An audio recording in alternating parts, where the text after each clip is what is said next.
नमस्कार दोस्तों, आप सभी का फिर से स्वागत है इस डेली करंट अफेयर के एमसीक्यू क्विज के इस वीडियो में, जो कि हम डिस्कस करने वाले हैं 8 जनवरी का। इससे पहले कि 7 जनवरी का डला हुआ है और आप सभी को पता है कि आपके ये इन सभी एग्जाम में काम देगा। यूपीएससी आईएएस में, यूपीपीएससी में, एमपीपीएससी में, बीपीएससी में और जितने भी हैं आरपीएससी में, तो सभी तरह के पीएससी में ये काम देगा और हर दिन का मैं इसे बनाता हूँ। तो चलिए स्टार्ट करते हैं दोस्तों, है ना। इससे पहले कि भी आपने देख लिए होंगे। चलिए, पहला सवाल आपके सामने यही है और जैसा कि आपको पता है नियम, सबसे पहले आपको खुद ट्राई करना है और करिए भी। अगर आपने आज के करंट अफेयर पढ़े हैं, सुने हैं, जो भी है, तो आप इसे कर पाएंगे। ठीक है। पहला क्वेश्चन हमारे सामने ये है कि भैया, राष्ट्रीय बाघ संरक्षण जो प्राधिकरण है के संबंध में निम्नलिखित कौन से कथन जो है वो सत्य हैं, आपको ये बताना है। मतलब दो कथन दिए हुए हैं, इनमें सत्य कौन सा ये बताना है। एक सही है, पहला, दूसरा दूसरा सही है, दोनों सही हैं, दोनों गलत है, क्या है, तो ये हमें सुनना। पहला ये कहता है कि प्रोजेक्ट टाइगर को जमीनी स्तर पर लागू करने। भाई प्रोजेक्ट देखो क्या है कि सरकार तो बना देती है, लेकिन जमीनी स्तर पर तो लाना पड़ेगा। तो इनका कहना है कि भाई जमीनी स्तर पर लागू करने का काम राष्ट्रीय बाघ संरक्षण प्राधिकरण का है, यानी प्रोजेक्ट टाइगर को जमीनी स्तर पर लाने का काम इनका है। दूसरा, इसके तहत अब तक देश के 18 राज्यों में 50 टाइगर रिजर्व संचालित हो चुके हैं, ये कहना चाहता है। ठीक है। अब आप पूछेंगे भाई तो इसका आंसर क्या है, पहला सही है, दूसरा सही है, दोनों सही है या दोनों ही गलत हैं। तो केवल एक, केवल दो, केवल ये दोनों सही। तो याद रखिए दोस्तों, ये सिर्फ पहला वाला ऑप्शन सही है, दूसरा वाला गलत है। क्योंकि हमारे पास जो 18 राज्य हैं उनमें 50 टाइगर रिजर्व नहीं है, 53 टाइगर रिजर्व है। और ये सवाल इसलिए आया दोस्तों क्योंकि अभी अभी जो है इस प्राधिकरण की बैठक हुई है, 19वीं बैठक हुई है। और आप सभी को पता ही है कि जो टाइगर है ये राष्ट्रीय पशु हमारा है ना। प्रोजेक्ट टाइगर जो चलाया भी गया वो इसलिए चलाया गया ताकि इनकी जो है संख्या लगातार गिर रही थी और ये लुप्त प्राणी हो रहे थे। आईयूसीएन ने इन्हें लुप्त प्राणी की श्रेणी में डाल दिया था। तो इस वजह से इनके ऊपर काफ़ी सारी बैठकें हुई और अब देखिए 19वीं बैठक होने जा रही है, इसलिए क्वेश्चन ज़रूरी था, है ना। बाकी मैं आपको और बता देता हूँ इसके बारे में, देखिए ध्यान सुनेंगे। बाघों के संरक्षण के लिए क्या हुआ है कि 1973 में केंद्र, 1973 इस सन याद रखिएगा क्योंकि इसी समय जो है प्रोजेक्ट टाइगर को लॉन्च किया गया था, इस योजना को, है ना, शुरुआत की गई थी इसकी, है ना। इसका उद्देश्य भारत में उपलब्ध बाघों की संख्या के वैज्ञानिक, आर्थिक, सांस्कृतिक और पारिस्थितिक मूल्यों का संरक्षण सुनिश्चित करना है। भाई मतलब हर तरह से इस प्रजाति को बचाने की पूरी कोशिश की गई है। ठीक है। इसके तहत अब तक देश के 18 राज्यों में, देखिए कितने हैं टाइगर रिजर्व हमारे पास, इंडिया में याद रखिएगा 53 टाइगर रिजर्व हैं। ऑप्शन में 50 दिया हुआ था, इसलिए वो गलत है। अब बहुत ध्यान सुनिएगा, कुछ और बताने जा रहा हूं मैं आपको कि जो टाइगर रिजर्व जो नेटवर्क है, इसके तहत हम क्या करना चाहते हैं कि बहुत सारे क्षेत्र हम लाना चाहते हैं। देखिए होता क्या दोस्तों कि ये जितने भी टाइगर रिजर्व है ना, इनमें लगभग 35 नदियों का उद्गम मिलता है। तो ये मत सोचिए, अभी अभी मंत्री जी ने कहा भी, है ना, इस बैठक में, कि ऐसा नहीं है कि ये जो टाइगर रिजर्व है इससे सिर्फ जंगल का क्षेत्र बचता है। नहीं, जंगल का क्षेत्र जब बचता है तो कई सारी नदियां तो ऐसी है ना जो नहीं जंगल के उद्गम स्थल में आती है। तो उन्होंने बोला कि 35 नदियां भी संरक्षित हो गई, है ना, इस चक्कर में। इसलिए ये बहुत इंपॉर्टेंट हो जाता है दोस्तों, आप समझ गए। तो एक चीज से कई सारी चीजें हो रही हैं, इसलिए ये इंपॉर्टेंट हो जा रही है। और इसीलिए उन्होंने कहा है कि इसको हम और अच्छे से करना चाहते हैं तो जमीनी स्तर पर लागू करना पड़ेगा। तो जमीनी स्तर पर प्रोजेक्ट टाइगर को जो लागू करते हैं वो ये प्राधिकरण है, जो आपने ऑप्शन में देखा भी था। लेकिन सर ये प्राधिकरण किसके अंडर में आता है, तो याद रखिएगा ये प्राधिकरण जो है ये पर्यावरण मंत्रालय के अंदर में आता है और उनमें ये एक वैधानिक निकाय है भैया। वैधानिक यानी कि लीगल एजेंसी है। ये जो एजेंसी आप पढ़ रहे हो ना, प्राधिकरण, ये राष्ट्रीय बाघ संरक्षण जो पर्यावरण मंत्रालय के अंडर में आता है, इसकी स्थापना 2006 में हुई थी। और वो भी कैसे हुई थी, एक एक्ट था वन्य जीव संरक्षण अधिनियम 1972, उसके प्रावधानों में संशोधन करके हमने इसको बना लिया था। ठीक है। तो हाल ही में, अब देखिए इंग्लिश में इसे एनटीसीए कहते हैं भाई, शॉर्ट में आप ध्यान रखेंगे, राष्ट्रीय बाघ संरक्षण प्राधिकरण, इसकी 19वीं बैठक हुई। और दोस्तों याद रखिए सार्क की भी 19वीं बैठक हुई है पाकिस्तान के इस्लामाबाद में। पिछली बार ये सार्क की बैठक नहीं हो पाई थी, उसका रीज़न क्या था कि पाकिस्तान ने तालिबान को शामिल करने की बात की थी, जिसके चलते इंडिया इसके समर्थन में नहीं था। तो अब ये हुआ है और यहाँ तक कि इनके जो विदेश मंत्री है ना पाकिस्तान के, उन्होंने ये तक कह दिया कि भाई अगर इंडिया फिजिकली नहीं आ सकता तो वो वर्चुअली यानी ऑनलाइन ही आ जाए।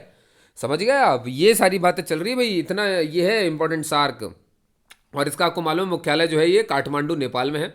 ठीक है। और ये अपनी सांस्कृतिक राजधानी जो है हर बार चेंज करते रहते हैं। और 2015 में इन्होंने सांस्कृतिक राजधानी सबसे पहले अफगानिस्तान के बोसानिया को बनाया था, है ना, वो ध्यान रखना है आपको। और फिर ऐसे करते करते चेंज होता गया और अब इंडिया है।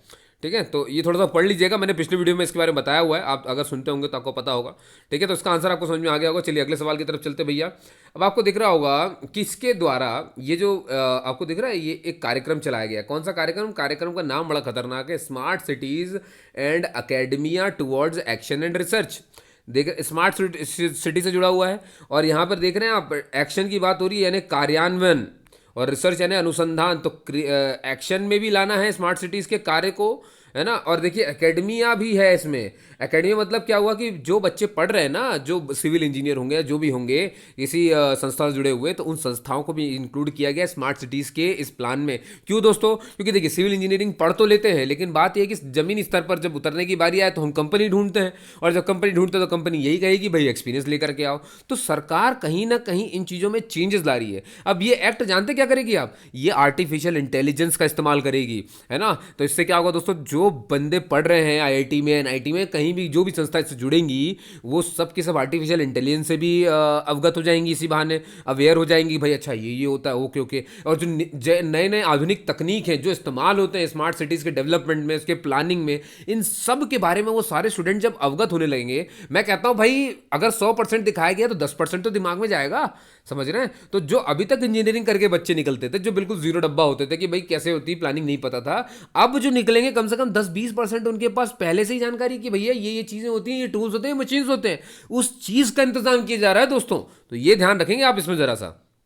ठीक है, तो इनका ये कहना भैया कि ये जो स्मार्ट सिटीज़ और कार्यक्रम जो शुरू हुआ है, ये किसने किया? नीति आयोग ने किया, स्मार्ट शहर अभियान ने किया है, ग्रीन पीस इंटरनेशनल ने किया है, ये ऑक्सफैम ने किया। तो याद रखिए ये स्मार्ट शहर अभियान ने किया है। इसके बारे में आपको थोड़ा सा पढ़ा भी देता हूँ मैं। यहाँ पर देखिए जरा पूरे अच्छे से पढ़ लीजिए। स्मार्ट शहर अभियान, समझ गया ना, जिसने ये कार्यवाही चलाई, कौन सी कार्यवाही और अनुसंधान के लिए स्मार्ट शहर और शिक्षा कार्यक्रम शुरू किया है। देख रहे हैं ना आप, स्मार्ट शहर और साथ में शिक्षा कार्यक्रम, मतलब स्मार्ट शहर की शिक्षा समझ लीजिए आप इसे, है ना। तो सबको इसमें जो है क्या कहना चाहिए, आइडिया हो जाएगा थोड़ा से। अब इसे अंग्रेजी में जो आपने देखा ऑप्शन में लिखा हुआ वही है सार, है ना। Smart cities and academia towards action and research, ये आवास और शहरी कार्य मंत्रालय, राष्ट्रीय शहरी कार्य संस्थान और देश के प्रमुख भारतीय शैक्षणिक संस्थानों की एक संयुक्त पहल। देख रहे हैं ना, संयुक्त है, एक साथ मिलकर के मंत्रालय भी और शैक्षणिक संस्थान भी मिलकर के कर रहे हैं भैया, समझ गए। इसके तहत क्या होगा दोस्तों, देश के 15 प्रमुख आर्किटेक्चर एंड प्लानिंग इंस्टीट्यूट्स, आप समझ रहे हैं, देश के सबसे अव्वल दर्जे के 15 ऐसे इंस्टीट्यूट जो आर्किटेक्चर और प्लानिंग में माहिर हैं, वो स्मार्ट शहरों के साथ मिलकर के, स्मार्ट शहर मतलब इस अभियान के साथ मिलकर के, स्मार्ट शहर अभियान के साथ मिलकर के काम करेंगे, महत्वपूर्ण योजनाओं परियोजनाओं का दस्तावेजीकरण करेंगे। तो इससे क्या होगा, देखो इंस्टीट्यूट भी जुड़ रहा है, तो इंस्टीट्यूट जुड़ गया मतलब स्टूडेंट जुड़ गया है, तो उन्हें दस्तावेजीकरण समझ में आ जाएगा, है ना। दोनों मिलकर के महत्वपूर्ण परियोजनाओं पर डॉक्यूमेंट तैयार करेंगे। तो देख रहे हैं आप, मतलब सिर्फ इंजीनियरिंग लेवल पर तैयार नहीं कर रहे हैं हम उन्हें, एडमिनिस्ट्रेशन लेवल पर हम कितनी मतलब प्लानिंग की शुरुआत कैसे होती है, क्या पेपर वर्क होता है, मतलब एक एक चीज़ का आइडिया हो जाएगा स्टूडेंट को अगर संस्थाएं जुड़ गई। तो ये सबसे अच्छी पहल है दोस्तों। अब जो है बेरोजगारी आगे चल के कम हो सकती है, समझ गए, क्योंकि अब आप पढ़े लिखे रहेंगे। अभी क्या दिक्कत होती है, आप पढ़े लिखे तो, लेकिन अब आप सरकारी नौकरी की तैयारी करना चाहते हैं, आप कुछ करना चाहते हैं, आप कुछ करना चाहते हैं, ठीक है। तो बहुत भटकाव है दोस्तों। कई लोग को तो यही नहीं पता है कि हम सरकारी कर लें या प्राइवेट कर लें, और क्या करें। सरकारी करके इंसान खुश नहीं है, प्राइवेट करके इंसान खुश नहीं है। प्राइवेट वाला चाहता है सरकारी में मजा है, सरकारी देखता है कि यार इसमें पैसा कम है और जो है तो मुझे पैसा ज़्यादा कमाना है, तो वो इधर उधर हाथ पाँव मार रहा है। समझ गए आप मेरी बात, है ना। तो मतलब भटकाव से तो भरा ही हुआ इंसान, एक बार क्लियर ही नहीं होता है। चलिए भाई, तो ये कुछ था। तो ग्राउंड लेवल पर सब कुछ वो सीख लेंगे, हम आगे बढ़े अपनी तैयारी में, ठीक है दोस्तों। चलिए भाई, तीसरा सवाल आ रहा है दोस्तों, नीट 3.0 बहुत इंपॉर्टेंट है। इसके संबंध में आपको बताना कौन सा कथन जो असत्य है वो ये गलत कौन सा, आपको ये बताना है मुझे, है ना। पहला दिया हुआ है कि यह एक सार्वजनिक निजी भागीदारी मॉडल है, मतलब पब्लिक प्राइवेट पार्टनरशिप मॉडल पर आधारित है। नीट जो भी होगा, अभी नीट ही नहीं पता हमको, ठीक है। तो ये जो भी है इनका ये कहना है कि क्या ये पब्लिक प्राइवेट पार्टनरशिप मॉडल पर है, ठीक। दूसरा इनका कहना है कि सरकार और देश की तमाम, देखो सरकार भी और देश की तमाम शिक्षा प्रौद्योगिकी कंपनियां शिक्षा के क्षेत्र में आपस में एक दूसरे को सहयोग करेंगी। एक ये बात हो गई, है ना। आप देखते जाइए दोस्तों, शिक्षा में किस तरह से इंक्लूड किया जा रहा है बच्चों को, और इन सब कामों में, समझ गया ना, जोड़ा जा रहा है भाई, ताकि बेरोजगारी कम हो, हम तैयार कर सकें रुचि के हिसाब से बच्चों को। अब इसके तहत सी ऑप्शन ही कहता है, इसके तहत शिक्षा के क्षेत्र में बेहतरीन विकसित तकनीकों का सर्वोत्तम इस्तेमाल किया जा सकेगा। भाई मतलब क्या ये कोई ऐसा प्लान है जिसके तहत हम क्या आर्टिफिशियल इंटेलिजेंस और बड़ी बड़ी चीज़ें इस्तेमाल कर सकते हैं? ठीक है। और दूसरा इनका कहना है कि इसकी कार्यान्वयन एजेंसी जो है वो इलेक्ट्रॉनिक्स एंड आईटी मंत्रालय, मतलब नीट को इसको कौन कार्य करवा रही है, मतलब ये कौन चला रहा है, क्या ये इलेक्ट्रॉनिक्स एंड आईटी मंत्रालय है? तो दोस्तों याद रखिएगा, डी ऑप्शन ही असत्य है, ये गलत है। इसकी एजेंसी ये नहीं है। इसको जो चलाने वाली एजेंसी है वो यहाँ लिखी हुई है, आप देख सकते हैं। इसकी इसकी कार्यान्वयन एजेंसी अखिल भारतीय तकनीकी शिक्षा परिषद यानी कि AICTE है। आप सबको समझ में आ गया? ये है अखिल, वो नहीं है इलेक्ट्रॉनिक्स एंड वो सब बातें जो बोली गई। बाकी तीनों ऑप्शन उसके सही थे, लेकिन अब मैं आपको नीट के बारे में थोड़ा सा पढ़ाऊंगा, देखिए सुनिएगा। हाल ही में केंद्रीय शिक्षा मंत्री ने प्रौद्योगिकी के लिए, है ना, राष्ट्रीय शैक्षिक गठबंधन यानी कि नीट 3.0 का शुभारंभ कर दिया है। अब नीट का फुल फॉर्म क्या होता है? एन मतलब नेशनल, ई मतलब एजुकेशनल, ए मतलब अलायंस, फॉर के लिए एफ नहीं है उसमें, चिंता मत करिए, तो बस है फॉर, और टी का मतलब हो गया टेक्नोलॉजी, यानी कि नीट, समझ गए? National educational alliance for technology. मतलब सर ये देखिए, नेशनल एजुकेशन अलायंस मतलब गठबंधन बन रहा है संस्थाओं का, किसके लिए? टेक्नोलॉजी के लिए। यानी कि नीट अब इसके लिए क्या है दोस्तों कि पब्लिक भी चाहिए, मतलब जो सरकारी कंपनियां हैं, सरकारी इंस्टीट्यूट है वो भी, और जो प्राइवेट इंस्टीट्यूट है वो भी शामिल होंगे। ये भागीदारी मॉडल है दोनों को मिलकर के, जिसके तहत सरकार देश की तमाम शिक्षा प्रौद्योगिकी कंपनियां शिक्षा के क्षेत्र में आपस में एक दूसरे का सहयोग करेंगी। अब ये बहुत इंपॉर्टेंट बात होगी। दूसरे शब्दों में कहें तो ये एक पहल है जिसके तहत शिक्षा के क्षेत्र में बेहतरीन विकसित तकनीकों का, देख रहे हैं ना, जो डेवलप्ड टेक्नोलॉजी है और जो बिल्कुल एक्स्ट्रा ऑर्डिनरी दिख रहा है ना, बेहतरीन, उनका इस्तेमाल किया जा सके। इससे युवाओं की रोजगार क्षमता को बढ़ाने, देख हर बात को रोजगार से जोड़ा जा रहा है, क्योंकि दोस्तों हमारा मुद्दा ही क्या है आज के ज़माने में? आज के ज़माने में रोजगार ही तो मुद्दा है। और देखिए एक्चुअली में मुद्दा होता नहीं है, कई बारी क्या है कि नौकरी तो मिल रही होती है भाई, लेकिन क्या है कि प्राइवेट है, फीस कम है, ये कम है, सैलरी कम है, तो नहीं करूंगा, वो है दुनियादारी, फला ढमका, आपको किसी ने मोटिवेट कर दिया, अरे नहीं तो कम के लिए बना ही नहीं है। अब जिसने ऐसा मोटिवेट किया तो जो कम मिल रहा था आपने वो भी छोड़ दिया, समझ गए? ऐसा काम मत किया करे। किसी की सुन के क्यों चला रहे हो? मतलब कल को वो कह देगा कि आप जो जॉब कर रहे हो वो अच्छी नहीं, तो आप उसको भी छोड़ दोगे। कल वो कहेगा भाई ये जो शादी की अच्छी नहीं, कल दूसरी कर लोगे। ऐसा होता है क्या दोस्तों? ऐसा होता है? मतलब आप कठपुतली हो क्या? कठपुतली नहीं बनो। आपने जो फैसले लिए अपने जीवन में, दूसरे को कितने भी गलत लगे फर्क नहीं पड़ता। फर्क इससे पड़ता है क्या आपको गलत लग रहा है। जब आपको गलत लगने लगे तब उस फैसले को बदलिए। दूसरे को लग रहा है और दूसरे ने टोक दिया तो आप नहीं बदलेंगे। आप मेरी बात समझ गए होंगे, ठीक है? तो याद रखेंगे दोस्तों ये सब क्यों हो रहा है। अब देखिए इसी में कहा गया इस पहल के तहत हम क्या करने वाले हैं, ये भाई AI, मैं तो कहता हूं दोस्तों, अगर कुछ कर ही नहीं रहे हो ना तो पढ़ाई कर लो, आर्टिफिशियल इंटेलिजेंस की काफ़ी लाभ मिलेगा। एक सर्टिफिकेट उठा लो, कैसे भी उठा लो, ऑनलाइन मिल रहा है आर्टिफिशियल इंटेलिजेंस पे, करो ही करो, है ना। डिजिटल प्लेटफॉर्म पे कोई ना कोई डिग्री लेकर के बैठ जाओ, बहुत काम आएगा। आप घर बैठे आराम से कमा लोगे। आर्टिफिशियल इंटेलिजेंस पे कितने सारे लोग काम करवाते हैं आपको पता भी नहीं है अभी। और देख लीजिए सरकार बार बार हाईलाइट कर रही है, तो इसका मतलब क्या है दोस्तों? मतलब ये कि इसमें कूदिए, इसमें आइए, पढ़िए। देखिए मैं आपको धीरे से गाइड कर रहा हूँ, क्योंकि मेरा काम ही है दोस्तों, मैं रोजगारी, तो ये चैनल खोला ही क्यों है मैंने? यही तो बताने के लिए खोला है ना कि आपको नोटिफिकेशन की जानकारी क्यों दे रहा हूँ, क्योंकि आपको नौकरी मिले। कुल मिला के मैं यही चाहता हूँ भैया, और आपके नेत्र खुलने, आप अवेयर हो। सबसे पहली बात तो यही कि भाई आपके नेत्र खुलने चाहिए, आना, आपका नजरिया बदलना चाहिए कि जॉब जॉब होती है, जॉब चाहे जैसी भी हो। आज ये ज़माना है दोस्तों, आज जिद करके कुछ पाने की बात है तो वो देखिए, मैं कहता हूँ ठीक है, किसी के सपने बड़े तगड़े हो सकते हैं, है ना, माना, लेकिन सबके नहीं होते हैं। सब क्या करते हैं? सब सिर्फ कॉपी करते रह जाते हैं। आप सुनना कभी भी किसी मोटिवेटर को जिसने एग्जाम निकाल लिया और वो बड़ी बड़ी बातें करेगा और आप सुनोगे, ठीक है, लेकिन आप देखना आप में हवा भर जाएगी मोटिवेशन की, और सिर्फ कुछ देर तक रहेगी, सिर्फ कुछ देर तक रहेगी, और हवा धीरे से गायब हो जाएगी, पढ़ने में फिर से मन नहीं लगेगा। तो दोस्तों ये थोड़ी ना है तरीका। उसका लगा इसलिए उसने बताया, लेकिन उसने थोपा नहीं है, आप उसको ब्लेम नहीं कर सकते हो, ठीक है। आप वो क्यों बता रहा है? क्योंकि आप जैसे भूखे लोग बैठे कि नहीं भाई तू तो बता हमें, तू पास कैसे हुआ, तू जब तक नहीं बताएगा तब तक तो हम हो ही नहीं पाएंगे पास। तो ये गलत चीज़ है दोस्तों, है ना। आप सामने वाले को ये चीज़ें पूछ क्यों रहे हो? वो नहीं बताना चाहता, वो बताए भी क्यों? उसका बताना गलत है। मैं वो अपनी चाबी आपको कैसे दे दे, क्योंकि चाबी नाम की कोई चीज़ होती ही नहीं है दोस्तों। वो पढ़ता गया, वो सवाल ऐसे कुछ आ गए जो उसके फंस गए, वो पास हो गया। अब आप लगे कि आपने कहाँ से पढ़ा था, कैसे पढ़ा था, ये कोई सवाब होता है? आप खुद सेलेक्ट हो जाना, आपसे मैं पूछूंगा बताओ कैसे हुआ। आप क्या पता क्या बोलोगे? जो ये लोग बोल रहे हैं ना वही आप बोल के निकल जाओगे। लगे रहो, मोटिवेटेड रहो, रोज ये कोट पढ़ लो, वो कोट पढ़ लो, ये लगा लो, वो लगा लो, फालतू चीज़ें कर लो, समझ गए? ऐसा कुछ नहीं होता। आपने देखे ना, यूपीएससी में तरह तरह के लोग थे, 3 घंटे पढ़ने वाले, 2 घंटे पढ़ने वाले, साथ में जॉब करने वाले, साथ में जॉब ना करने वाले, जॉब छोड़ करके तैयारी करने वाले, जिंदगी भर कुछ ना करने वाले, सिर्फ तैयारी करने वाले, प्राइवेट से पढ़े हुए 8 साल तक तैयारी करते रहे, वो आईएएस कौन नहीं बना है? तरह तरह का। तो आप किसको फॉलो करने की बात कर रहे हो? आजकल ट्रेंड में है कि कम उम्र में आईएएस बनते जा रहे हैं, आईपीएस बनते जा रहे हैं, भाई बिल्कुल लगा हुआ एक तरफ से एक तरफ से। नहीं नहीं नहीं मेरे भाइयों, ये कोई आपकी दौड़ नहीं है, ये तो दौड़ ही नहीं है, दौड़ तो समझिए, दौड़ तो समझिए, रेस खुद चुनी जाएगी। रेस किसी की बताई हुई नहीं दौड़ना है आपको, आपको बैठना होगा, समझना होगा कि क्या काम मैं कर सकता हूँ इस जीवन में जो मुझे ले जाए आगे। अब वो छोटा हो चाहे बड़ा हो, छोटा और बड़ा ये आप खुद बनाओगे, कोई दूसरा उसको नहीं बनाएगा आपके लिए। मैं बता दूं आपको, जब घर में दाल रोटी नहीं होगी ना, कोई नहीं आएगा, आपके खुद हाथ और कंधे और पैर यही चलेंगे और आपकी ऊपर के माला यानी कि बुद्धि चलेगी। समझ गए? तो वेस्ट मत करिए।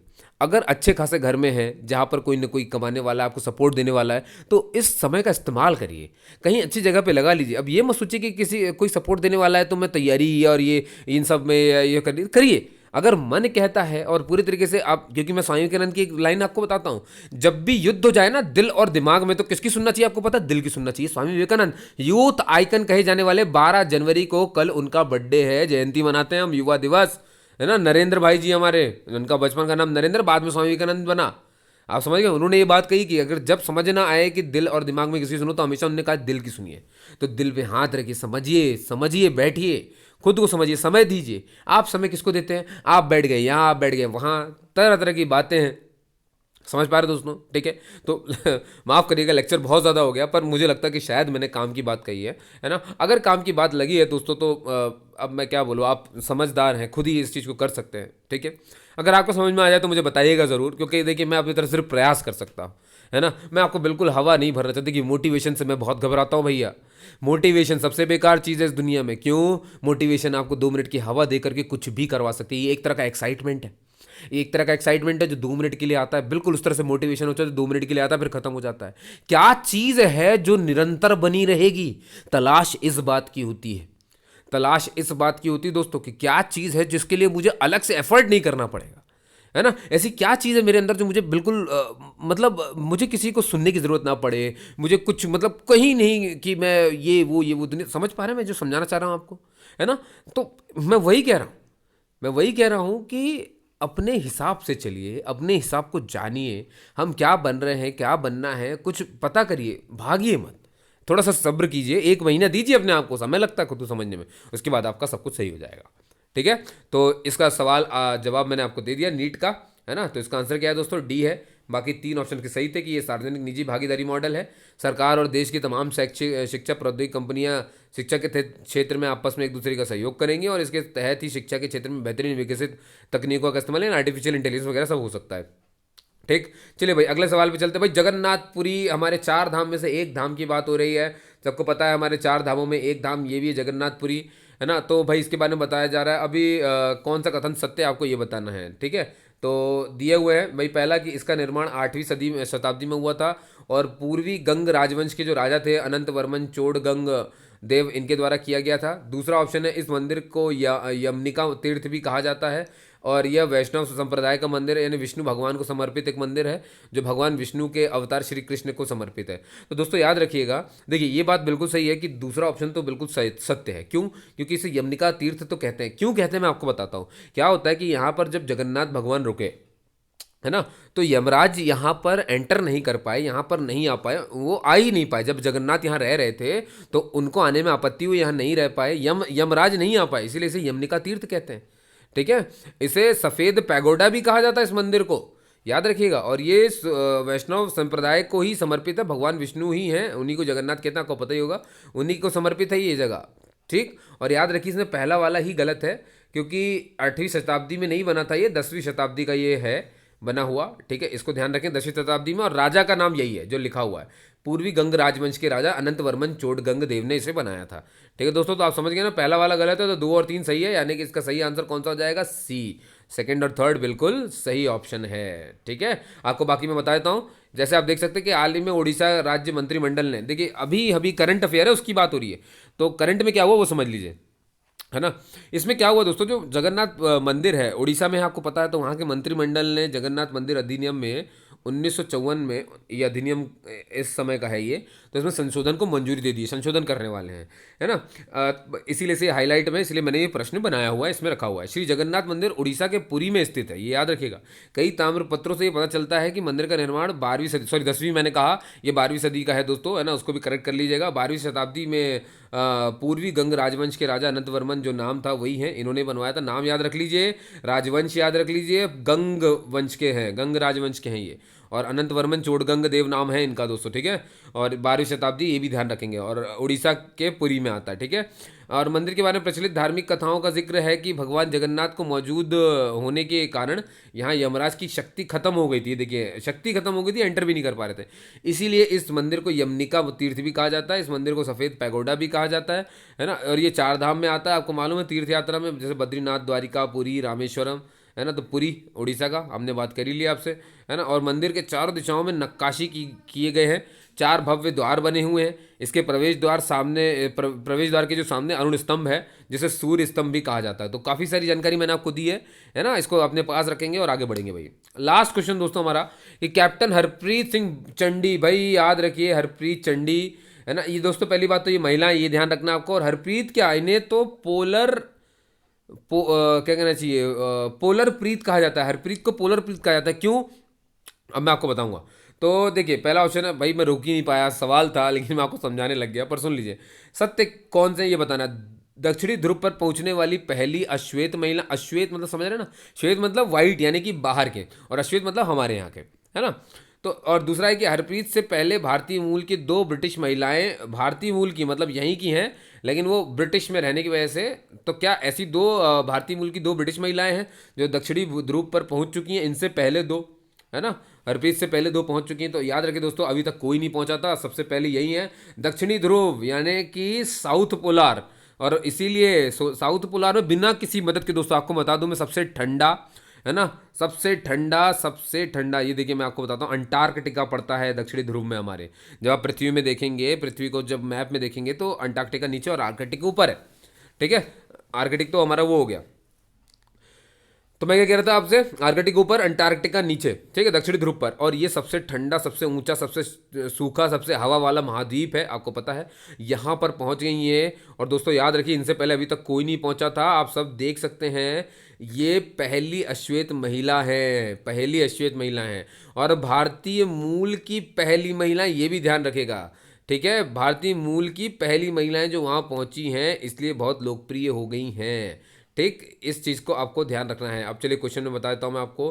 तो दक्षिणी ध्रुव पर पहुंचने वाली पहली अश्वेत महिला, बस यही इंपॉर्टेंट है क्योंकि यही क्वेश्चन बन सकता है, ठीक है।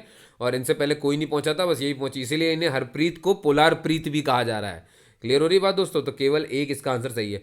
तो दोस्तों यहाँ पर हमारे करंट अफेयर के सेशन यहाँ पर खत्म होता है। ये 8 जनवरी का करंट अफेयर था, जब आप मुझे सुन रहे हैं, ठीक है दोस्तों। बनाने में टाइम लगता है ना, इसीलिए थोड़ा सा डिले होता है, पर कोई नहीं, आप तक जानकारी आ रही है, ये इंपॉर्टेंट होता है, ठीक है दोस्तों। और जो मैंने बात की, इन पर ज़रा गौर करिएगा, और आपने मुझे सुना, उसके लिए बहुत बहुत धन्यवाद दोस्तों। मिलेंगे अगले करंट अफेयर में, ठीक है, तब तक के लिए जय हिंद क्लास।